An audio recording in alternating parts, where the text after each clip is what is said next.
CRPFৰ 186 নং বেটেলিয়নৰ 20 বছৰীয়া প্ৰতিষ্ঠা দিৱস উপলক্ষে চাইকেল ৰেলী। তিনিচুকীয়া জিলাৰ CRPFৰ 186 নং বেটেলিয়নৰ 20 বছৰীয়া প্ৰতিষ্ঠা দিৱস উপলক্ষে বৃহস্পতিবাৰে এক চাইকেল ৰেলী বাহিৰ কৰা হয়।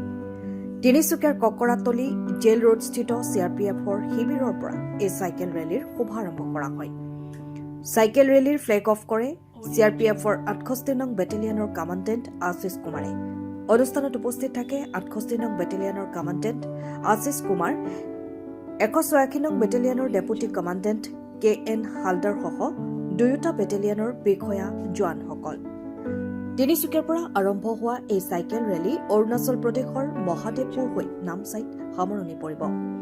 জনসাধাৰণৰ সৈতে সম্পৰ্ক অধিক দৃঢ় কৰা আৰু নিৰাপত্তা বাহিনীৰ ওপৰত সাধাৰণ লোকৰ আস্থা অধিক শক্তিশালী কৰাৰ লক্ষ্যৰে এই চাইকেল ৰেলী এক ইতিবাচক পদক্ষেপ বুলি মন্তব্য কৰে কমাণ্ডেণ্ট আশিষ কুমাৰে।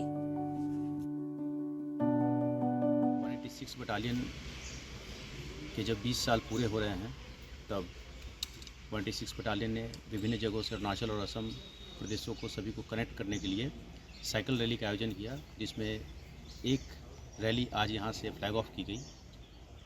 186 बटालियन और 68 बटालियन जैसे असम में तैनात है, 186 अरुणाचल में तैनात है।